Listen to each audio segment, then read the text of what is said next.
So good morning. Thank you so much for joining us today. Sure appreciate it. My name is Donna Miller, and I'm the CEO and co-founder of Purse Power. Purse Power is working to help women use their massive purchasing power to drive positive change. We believe that if women, who make 80% of all purchasing decisions, would choose to buy from the companies that actively promote women, and we would do that en masse, and we could create a funding stream for battered women's shelters in the process, that we could shatter glass ceilings and change lives. So we do this program. Welcome. I'm so glad you're here, Amber. We're going to go ahead and get started. So if we just go ahead and put your mic on mute and turn off your video, we'll get started here. Again, we're going to be sharing this program with the OU Innovation Hub. Diana Barnes and I are going to be switching off as host. And that's a cutting edge facility at the University of Oklahoma that's been created to foster the creation, development, and implementation of innovative ideas. So I'm so excited to have you here today, Vicki. This is going to be a terrific show. And Vicki, of course, is the Director of Supplier Risk and Compliance for Salesforce, and she's also the President and Chief Dreamweaver of the Blue Lake Project. And we'll find out more about that here in just a second.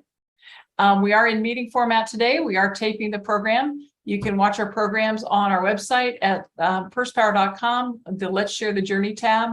And we post our speaker every Friday. We post them on Monday morning, and you can register from our website. Okay, so we did introductions. Let me go ahead and introduce Vicki. So for more than 25 years, Vicki has translated complex laws and regulations that govern the cross or border flow of goods and services into policies and programs designed for multinational corporations. And she is at Salesforce right now. This is a strategy to minimize supply chain disruptions and to help management identify the regulatory, tariff, and cost implications associated with addressing alternative supply options. In addition to her day job, Vicki provides her expertise to boards of nonprofits that target global leadership programs for women and girls. And of course, that's our emphasis as well, as you know. Vicki believes that to build a strong society, we have to promote strong, healthy, and financially secure women as leaders. So thank you so much, Vicki. Sure appreciate you being here. It's my pleasure. I'm so happy to be with you today. Thank you, Donna. This is going to be terrific and really important topic. Okay, before we begin, we want to find out about you. Tell us a little bit about your background, please. Well, I'm old. No, Me too. I was born and raised in Missouri, and I came of age during the civil rights movement. I tell everyone I've been an activist since I was 5 years old. I was in a very, very small community and was very active early, and was able to have an education that was provided through the Martin Luther King Foundation. It allowed me to develop a career in the legal profession. I have, for the past 40 years, have been involved in the formation of many of the Silicon Valley corporations that are still on the market today. I have 4 disciplines of compliance subject matter expertise in corporate governance, security law compliance, international trade compliance, specializing in encryption law, as well as supplier risk and compliance. I've had the opportunity to sit with some of the finest minds in Silicon Valley. I had an opportunity to work with Steve Jobs at Next Computer. And so I call myself kind of a serial compliance professional. I love regulations, and I love trying to figure out ways to make them simpler so that companies can be compliant. So that's kind of my day job, and that's what it's been for the past 40 years. But I also realized that there were more miles behind me than there were in front of me, and I wanted to really, really leave a legacy. And I began to think about what that legacy would be. And I thought about all of the different challenges that I have. I tell everyone, I said, I wear these locks because it covers up all these bumps and lumps from running into glass ceilings and sometimes brick walls. But in leaving a legacy, I wanted to think about what it was that was important in my life that I could pass on to other people. And the thing I think was most important for me, that was most impactful, is that for most of these 40 years, I was probably one of a handful of Black women in most of these corporations. I was up until recently, when I joined Salesforce, that I have a Black manager. And so I was thinking, I wanted to see more people like me in places of power. And the way that we can do that is by inviting more women to the table. So I want to be able to open up a platform where we can, in a foundation of care, help launch other women's careers and give them strategic tools that help eliminate some of the friction in the workplace that I know that I experienced, but I didn't have anyone that was, helping to mentor me. So I want to be that mentor for other Black women. Okay, outstanding. That's wonderful. All right. Well, you and I are both really passionate about helping women gain and use their economic power to drive positive change. Tell me a little bit more about where this passion came from for you. Well, as I mentioned to you, I have been in high tech for 40 years, and I found that there was a mechanism for success, but it wasn't shared by everyone. And I think that I'm able to kind of help people to kind of mitigate that kind of friction by communication. My passion comes from my parents. Like I said, I came of age during the civil rights movement, and I was pushed out in front, of a lot of situations because I was articulate and I could express, a lot of people's needs in an articulate manner. And I love people. And I'm passionate about women because I'm a woman myself, but I also know the struggles, but I also know the successes. And everyone that I sit and I talk with, and Donna, your story is amazing. If you have the opportunity to share your experience, I find that really, really exciting and innovating and invigorating. And I think that if we have opportunities to share our narratives, it creates a place of power. We don't feel so alone and isolated when we know that there are other people that are in the struggle with us. But when I thought about my experience professionally and personally, I was a single mom. I struggled financially, but I was always in the presence of very wealthy people. And I thought, really what I wanted to do was to kind of mirror their behaviors and see what they were doing successfully and learn from them. And I literally pulled myself up through the bootstraps. I was a single mom. And through this learning experience, I found that there's a connection between wealth care and healthcare. If you're wealthy, the wealthier you are, or the better able you are to manage your money, the better you are to able to take care of your health. The healthier women are, the healthier our communities are. Our children are healthier, they learn better, they're more successful in life. So why not invest in women? It just made sense to me. Yeah, absolutely. Well, okay, so I was wondering whether you had learned this at home. It sounds like you learned this after you grew up and when you were in the corporate environment. Tell me more about how you gained those skills. So watching people around you is one thing, but how else did you learn your financial acumen? Well, my very first career was in securities law compliance. And so what was really interesting was I was at, the board table of a lot of financings, mergers and acquisitions, venture capital financings. I was in the boardroom with all of these very successful people, and I would listen to what they were doing. I learned that, you save your money, you don't spend your money on weird stuff. If you budget, but you invest in yourself. And I had a vision for my future that was not where I was, right, financially. So I had to go out and learn from these wonderfully powerful people how they were managing their money. I would ask them questions. Hey, I've got X amount of money.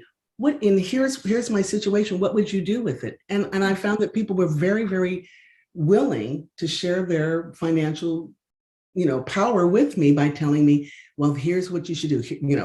Do you have your ESPP? Do you have your 401k? And then, I started really, really thinking about how I wanted to live my life for my son. So I wanted to buy a house. I bought a house, and I have 2 homes. My son is a grown man. Now he has his home. And I want, my granddaughter, I'm helping to finance her education so that she can be financially secure. So it's about networking, and it's about sharing. And I think the more able we are to share our successes with each other in a non-competitive way, we all become more powerful. So I found that asking a simple question of people who were powerfully connected financially opened a door, and they were willing to share their knowledge with me. Yeah.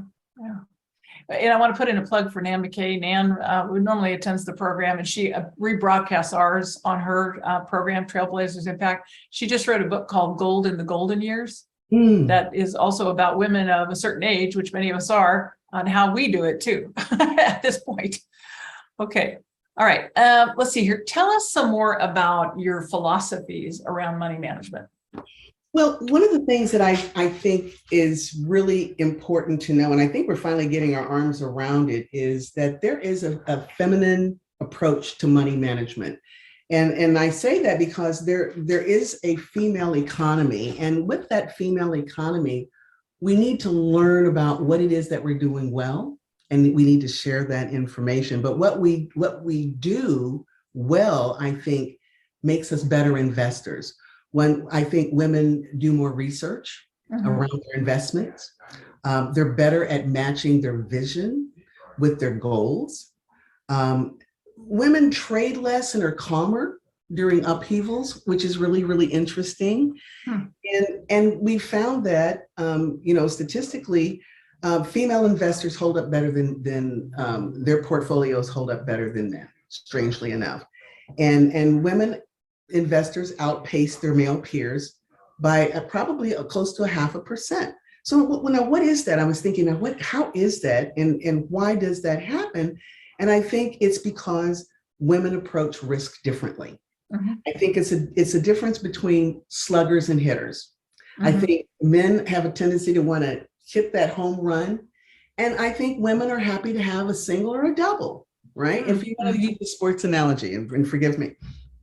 But I think that's, if you can use that as just kind of a lever to think about being more careful and more leveraged. And I think that's really, really what I was able to do. I learned that I didn't go out and finance cars. I saved my money until I could buy a car, paid cash for it. So I learned how to put more money in my pocket than to give other people my money. So financing things was off the table for me. If I couldn't pay cash for it, I didn't buy it. Wow. And it was really funny because I had a desire to have a BMW, and I was at this art and craft fair, and I got this little canister that said BMW money. Well, I got my BMW, and it was about conscious saving in my mind about and being persistent about my goal and what it was that I wanted to achieve for myself. Yeah. And I'm pretty dogged and persistent with staying on track. So I think also what's really important is that when we think about money and we think about the feminine approach to money, I think we need to, bust some myths around women and money. And I think that there's a misperception that women are reckless and careless with money. And it's really strange because we have 80% of all household purchasing powers is managed by women. Yeah. And so to have that female economy marginalized by not having the right kind of products and services that serve us, we need to be more outspoken, and we need to be more demanding about using that power, that leverage. That's a huge amount of money, and we should be really, really swinging our weight. Absolutely. That's what I am all about. And when people talk about us trying to get a seat at the table, I go, we own the table. Do you understand we own the table? I want the house where the table sits. There you go. There you go. Well, the other thing, the statistics, 80% of purchasing decisions, but we also, I think, either make or influence 67% of the investment decisions. And before the downturn, we were going to have 70% of the wealth for the next 2 generations. Because the baby boomer guys are dying off, and women are the ones who are going to have all this money. Well, the she session did not help us at all. And I think that, we had a huge setback. But by the same token, our collaboration is what's going to be the key to our success. Yeah. And so, we've always had to, I look at the financial market, and I think I've probably lost my portfolio about 3 times in my, lifetime of investing. But I didn't lose it all. Mm-hmm. And I lost less than the market was losing. And I know that there was something about the way that I was investing that was important that I want to share with other people. And so I did that with, I helped my kids. I set up an investment club with my kids and the friends of my kids. And now they're all investing on their own. Nice. Yeah. Very So nice. if we share that information, you share that knowledge, everyone benefits. Well, the other thing that just occurred to me is when I was investing, and there was Charles Schwab and Merrill Lynch and all these other people, and now there's E-Trade. I mean, do you have any recommendations for women, good, bad, or indifferent, whether it's good to go with somebody larger or try to do something like E-Trade because it's less expensive? It's really funny. The backbone of E-Trade was actually started by a woman. It was called Share Data. And she sold it off, and she made a lot of money off of it, which I think is really interesting. So I'm an advocate for E-Trade. I think if you educate yourself, and it's as simple as literally, I mean, I dial into the financial market every day, and I look at trends and I see what's going on. I read. I think if you are disciplined, it's perfectly fine if you're able to manage, your trades and investment portfolio on your own. But I found that over time, I had a lot of pieces here, little pieces there, and my 401k was over there, and I thought that was kind of cool to have all those different places. But I found when I consolidated all of those under one roof, I was better able. I had more purchasing power. I had more clout. And that also enabled me to have a financial advisor through my financial institution by bringing all of my pieces together. So I still have E-Trade because I work for Salesforce, and my stock plan is managed through E-Trade. But I've been an accredited investor for over 20 years, so I'm perfectly comfortable making my trades. Whereas someone who's getting involved and starting their investment experience, they might want to go with a Schwab because you can get free advice. You can call up a Schwab, consultant and say, hey, I got $500. Where can I put this? Is there a fund that I can put this in? Or I've got $5,000. Use the resources that are at your disposal. And in most cases, even through your ESPP or your 401k, you can call someone up and you can get advice, and you should always do that. And ESPP being Employee Stock Purchase Program or something? Plan. Yeah. Okay, cool. Let's see here. So what do you think our natural strengths are? So it's interesting because when you talk about risk, so I've done 50-50 women on boards, trying to get more women on boards. And one of the things that happens with women is that we, like, for example, if we're going to go for an opportunity, men will go for it if they're 60% confident they've got the skills. Women won't do it unless they've got 90%. It's interesting because the risk that you're talking about, risk aversion or whatever, helps you probably in an investing standpoint, and then maybe hurts you in some others. But what do you think our natural strengths are beyond risk management? Well, I think we're collaborative by nature. And so I think we have we have the big picture. That's more natural to us to think about the big picture. I think that women have had to kind of operate a little bit at that 5,000 foot level, whereas, like you said, men will go in, and whether they are confident about something, they will go in, guns a-blazing, right? But I think that, and it kind of plays into this whole imposter syndrome thing, which I do not ascribe to. I think it's something set up to make us uncomfortable with our own abilities. I think that women take a back seat more than they should. And I think sometimes it's about fear. Don't be afraid to make a mistake, but don't put all your eggs in one basket. So you don't want to lose everything at once, right? So I think that we're cautious to a degree, but I think that cautiousness sometimes holds us back in terms of getting to that next level. So my philosophy is, how can what do we need to do there? I think this conversations like this, where we can help encourage each other to take that step and to be more fearless in our investment acumen. I don't know if that answers your question, but I think that the more that we are able to collaborate with one another and to share our successes, the freer we are to take chances. And I think we need to be better risk takers, right? We manage risk well, but I think we could be a little bit more adventuresome, if you will. Yeah, it's interesting because it's kind of a double-edged sword. It's a strength and sometimes it's a detriment, both. Okay, Right. Yeah. Yeah, it's interesting because I've done some research on women in businesses and when you get women in leadership of corporations, and when you get women on the board or when you get women in senior leadership, they're higher performing. They do better because women will ask the quote unquote dumb questions and they won't let it go till they know. Right. Whereas I think the men may want to, and this is a stereotype, but may not feel as free to ask the real questions and doggedly go after it until they get it.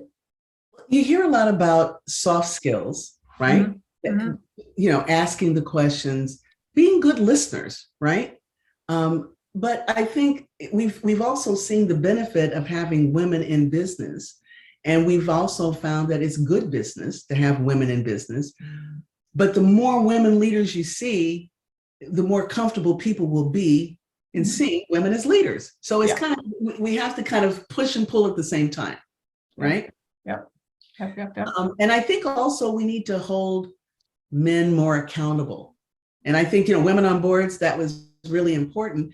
There was a backlash on that as well, so and because when you saw the whole, downturn of the economy, who were the first ones that were impacted?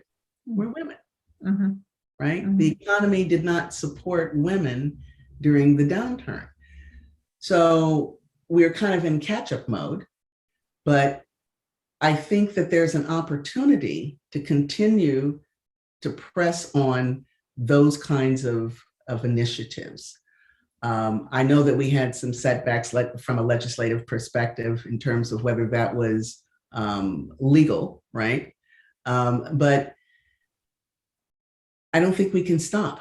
I think we have to continue to push the envelope and continue to push for men to be accountable to ask for the table, and not only the table, but the house in which the table sits.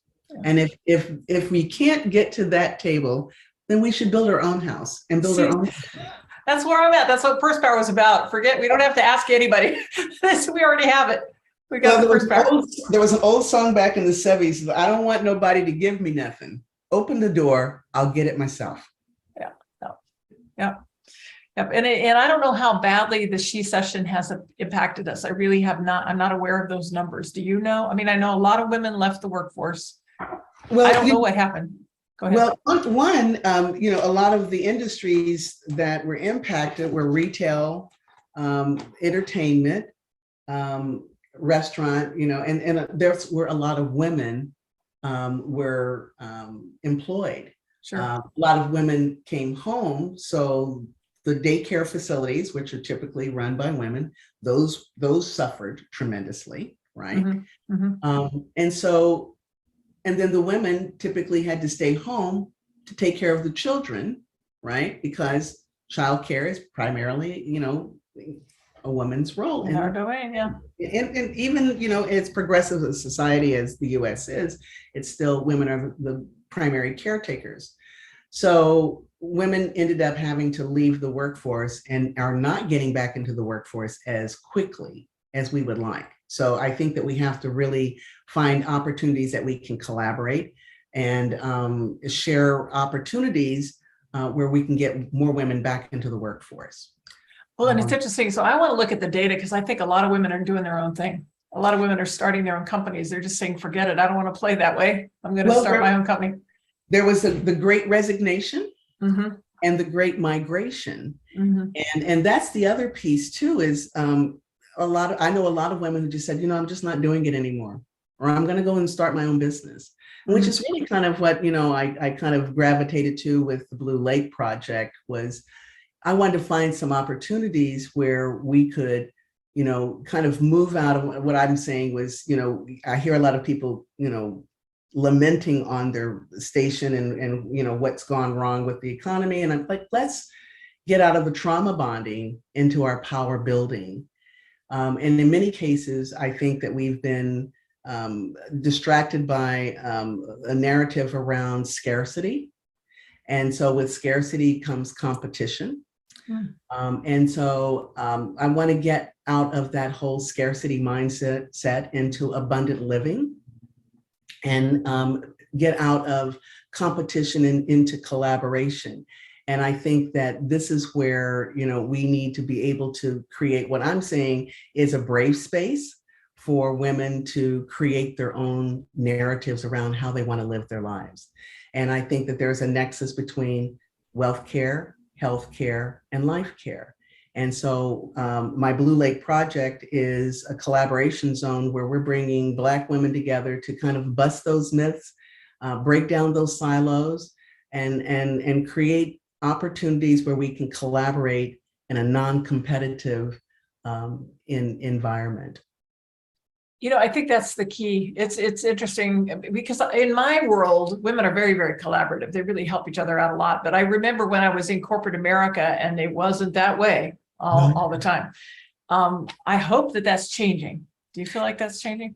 It is to a degree, but I think there's a lot of lip service around it, and I think that there's a lot of information around how we can change ourselves, but there's not a whole lot of information on how we change the culture. And really, until you change the culture, it's window dressing. And so that's the reason why I'm wanting to okay, let us fix ourselves. I'm not trying to fix a corporate America. I'm here to try to help women understand themselves and create their own narratives and not be measured by their productivity. And I think that we're at this place where we're no longer willing to be exploited for our productivity. If we're going to work, we're going to be working for ourselves. And I think that that's the transition that we're seeing. And I think that's the beauty of the feminine spirit, right? That resilience. It's like, okay, you just gave me lemons. Well, I'm going to make the best lemonade you've ever seen. Yeah. Interesting. Okay. So when you do money management well and strong wealth care, what does that look like? I mean, what systems do you put in place to do that? Well, one of the things that we're working on is trying to provide some education around how to manage money. And in many cases, people don't understand. It's like, well, I pay my bills on time. Well, it's more than paying your bills on time. It's having a vision for your future and having strategic goals and working toward those goals. I think sometimes people just think, I'll just get there. But you can't just get there without a plan. And so having a goal, and it may be just a simple goal. I want to have zero credit card balance. And you should have a zero credit card balance. You should pay off your credit cards, right? But sometimes it's not always possible. So if you find yourself in a situation where you're less than, having a less than positive cash flow, then figure out follow the money. Figure out where you're spending your money. Be very conscious about, do I really need that latte? I mean, over time, you can really, really maximize your money management if you follow your money, right? Live within your means. Have a savings plan. Have a plan you have to have a plan to purchase your own home. Every woman, I think by the time she's 40, she should have, zero, balance on their credit cards. They should have title to their own property and have a portfolio that allows them to live throughout their life expectancy. And I think one of the things that that gets in our way is that we are caretakers. And so we're always putting other people's needs in front of our own. And I'm a fierce advocate of what I call first fruits. I serve myself first. Serve myself first. It's like you say, if you're in a plane and the pressure drops, put your mask on first, and then you can help someone else. I have to help myself first.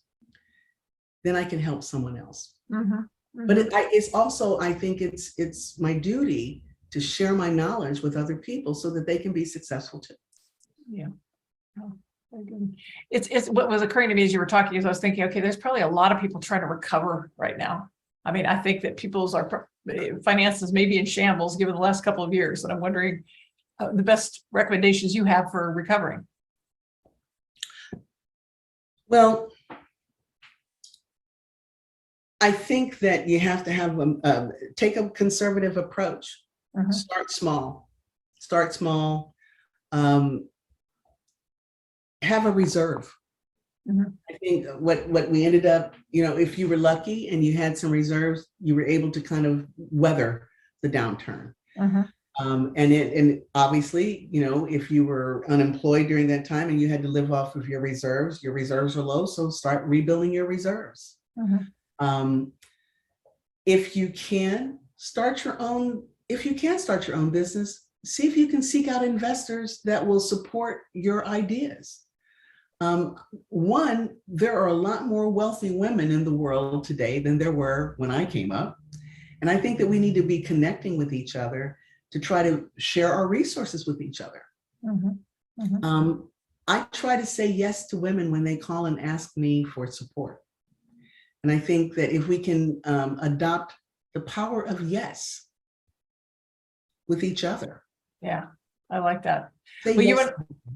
Go ahead. No, I'm just saying, say yes. Yeah, say yes. It's interesting because Phyllis Newhouse is one of the most powerful women in the world. And again, one of the most powerful women I know. And she does that too. She's all about trying to help women. And she wants to go beyond just, I'll introduce you to let me help you to work together. It's Absolutely. amazing. Absolutely. It's amazing. And I think that that's the key in that collaboration is break down those barriers. I know that I am a fierce advocate for women and girls. My primary interest at this point in my life is to serve Black women because I know Black women because I'm a Black woman myself, right? Sure. That's not, it's not an antisocial thing, and it's not a be against someone else. I know if I can help Black women to be more successful, and I want to be able to collaborate with other cultures. If they see me as successful and they see me as non-competitive, I'm going to be probably more approachable, more willing to share with me, right? And so I think that I'm looking at the picture behind you, and I see these hands clasped and a light hand and a dark hand, and that's really where we need to be. We need to kind of bridge those gaps, right? And find out our unique strengths and share them with each other. You hear a lot about Black girl magic, right? Well, I'm happy to share what my magic is with anyone who wants to ask, right? But I want to share my knowledge first with my sisters. I want to lift them up so that they can be successful, in whatever way that they define success. Well, and one of the things that I've heard over and over recently for entrepreneurs is take yourself 2 years ago. And what did you need to learn? What did you need to know? Okay, great. That's something that you could share with others. Does that make sense? Are you asking me what to take myself 2 years ago? No, I'm saying when women are starting their own businesses, one of the suggestions I've heard is take yourself 2 years ago and what you were up against and what you were trying to learn that you know now, and go serve yourself 2 years ago. Isn't that lovely? What a concept that is. And there are 2 year ago selves out there looking for people to help them to get to that next level, right? Absolutely. So, and back to the Blue Lake, I want to create what I'm calling, you hear a lot of people talk about, a safe space. We're powerful people. We don't need a safe space. We need a brave space.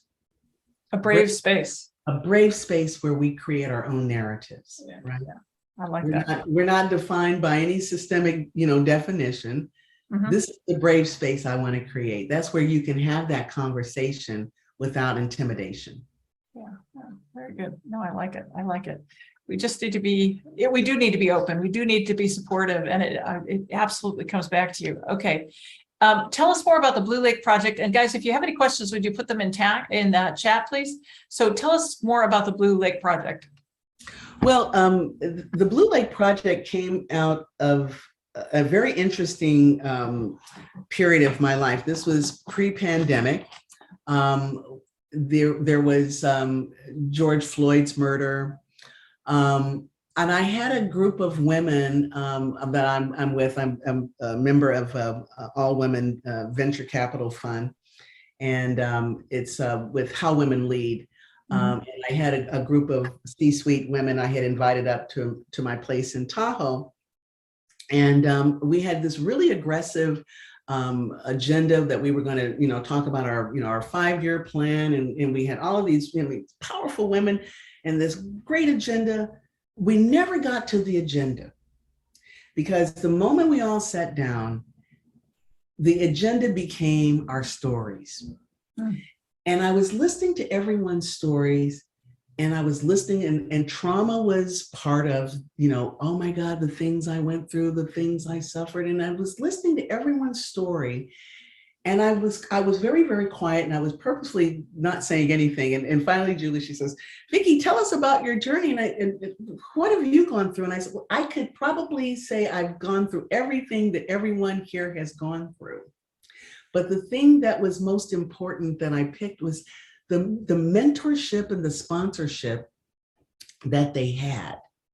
And the thing that was most compelling was that people were looking for a place where they could feel well about being in the workplace, and that people felt that they had given way too much to an organization, and they were feeling like they had nothing left to give. And I thought, wow, if all of these women, these powerful women, had these awful experiences, but they had these great successes, there must be something that we can share with one another that allows us to be more whole and to be successful, but have that success module rooted in a foundation of care, right? That we could be successful financially, we could be successful professionally, but we needed a place where we could share all of that success module with each other.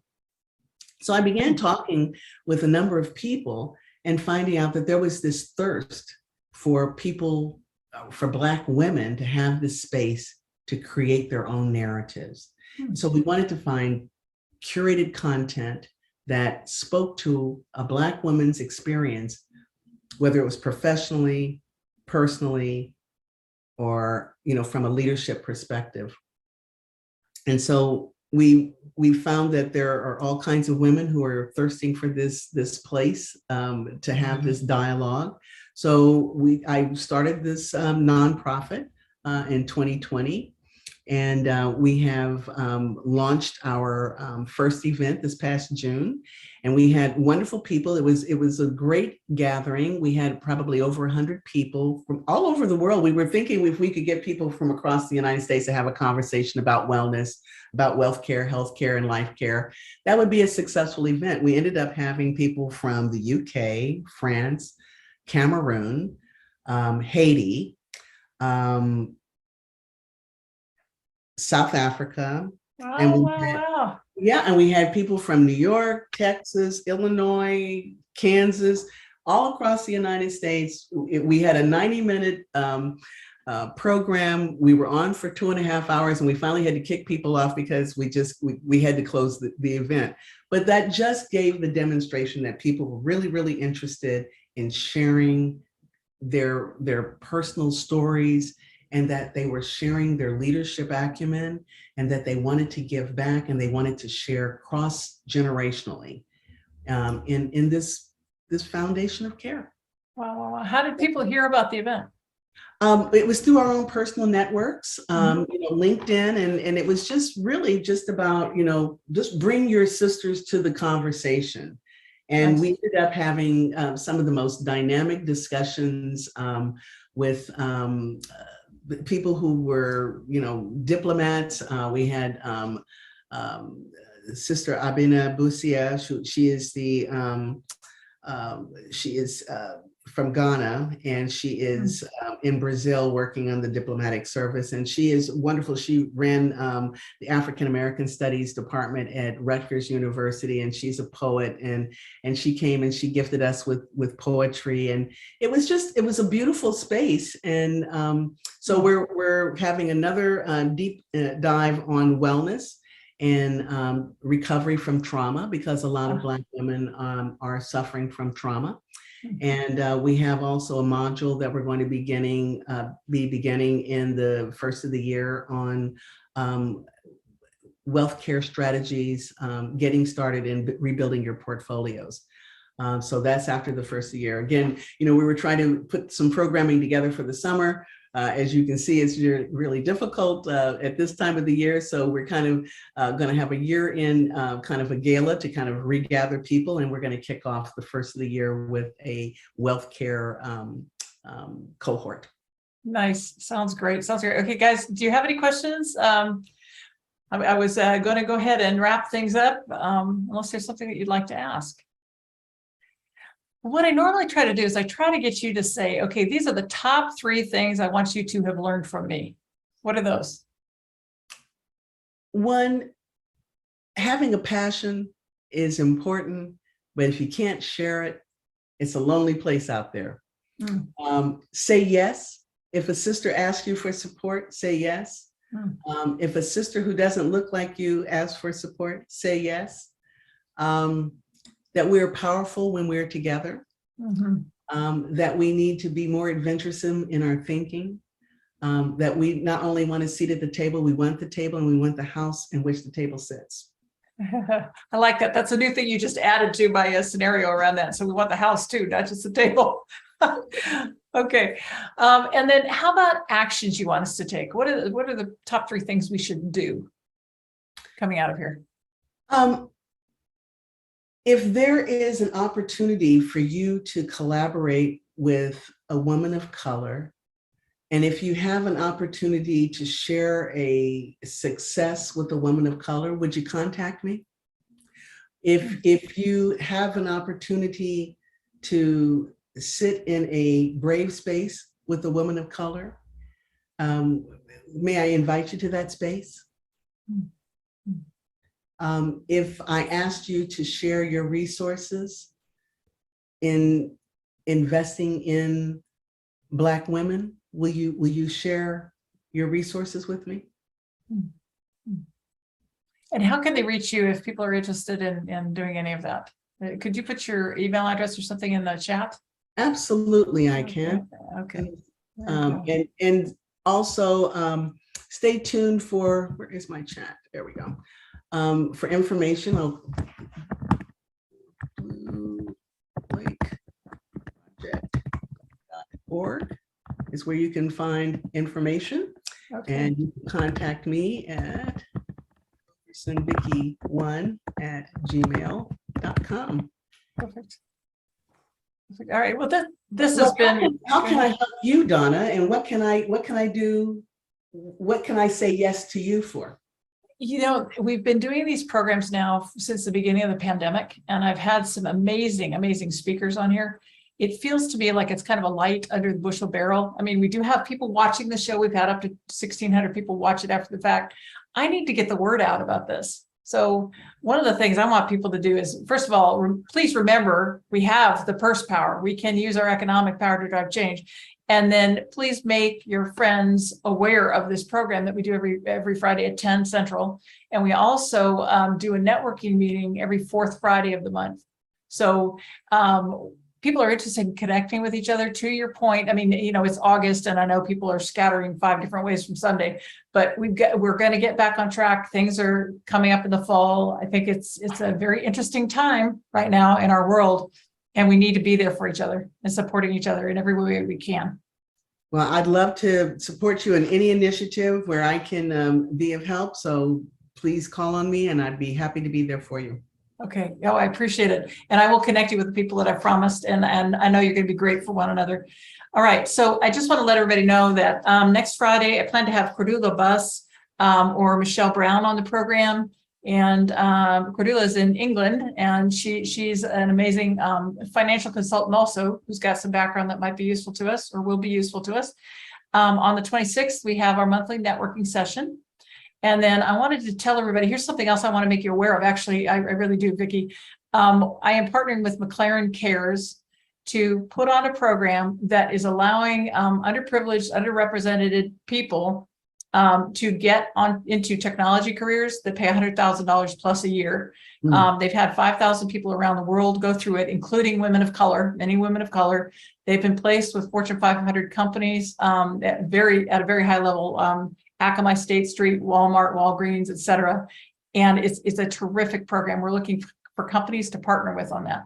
So if you know of anyone who could hire 20 to 25 of these young people, if we were to put them through a very directed training program, specifically on the skills that the employer needs them to have, it's effective, it works, and we're right in the middle of it, trying to partner with companies. So I would love help with that, by the way. Anybody you know there? I'd like to connect with you on that. Okay, because I think as a former HR executive, there's a ton of check the box exercises out there from a DEI perspective. This is one that really changes things, really makes a difference. Put them on a trajectory to have the life you're talking about.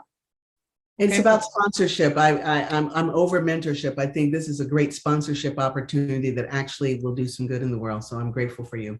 Great, thank you. We'll connect afterwards. All right. So anything else anybody wants to say? Any other? Oh, have we got any other comments? Okay. All right, Vicki, I appreciate you being here. Oh, go ahead. Donna, I was asking, Vicki, do you have any particular book that you recommend talking about financial fitness and that you recommend at all? No, I don't typically read those kinds of books, strangely enough. I don't have any recommendations for you at the moment. I think I'm more of a research nut. I think I'm more online research around investment strategies. I don't have any books that I could recommend to you at this moment. Okay. Hey, Marcia, you might want to talk to Nan, reach out to Nan McKay. And Nan McKay connects, because with her book, Gold in the Golden Years, she may have those connections if she's not the right person. Okay, great. And you guys are free to take your phone, phone off mute and bring your face on camera if you'd like to ask any further questions you have. Thank you, Marcia. Right. Okay. And Amber? Anybody? Okay. That's why I still think with our family consumer sciences, teaching financial fitness is so important. It's, everything you said, everything my father would say. He was our CPA of our family, So. Well, it's interesting, you find that the financial services is fairly male dominated, which is strangely because we own so much of this purse power that I think we need to see more women in those places, right? More investment funds led by women. If you get a chance, How Women Invest is a wonderful opportunity. I'm a venture capital limited partner there. It's a great organization. If you have a desire to be a VC investor, that's a great place to start. There's also in the healthcare, there's VC Include. It's another great organization. And I think that we really do need to be flexing our muscle from a VC perspective. So, and funding more female-led companies, right? So women investors investing in women companies. That's going to be key. Absolutely. And Julie Castro Abrams was on our show too. So if people want to go back and watch her show, we've done one with her. She runs How Women Invest and How Women Lead. Julie and I are very good friends. I was on her board for a number of years. Awesome. Okay. Well, very good. Thank you so much for being here, you guys. I sure appreciate it. Thank you, Vicki, for being our guest today. And Vicki, where do you currently live now? I live in Santa Clara, California, but I have a second home. I'm in Washington State outside of Seattle at the moment. Okay, wonderful. All right. So why were you asking, Ann? Is there, not Ann, Marcia, is there? I just thank her for coming. I really enjoyed it. It kind of. Right. Well, thank you. I appreciate you all. Thank you so much. Right. Hope we get a chance to chat again. Sounds good. Thank you, Vicki. All right. Thanks, you guys. Please remember purse power. We have it. Let's use it. Hope to see you next Friday. Bye-bye now. Thanks. All right. Bye.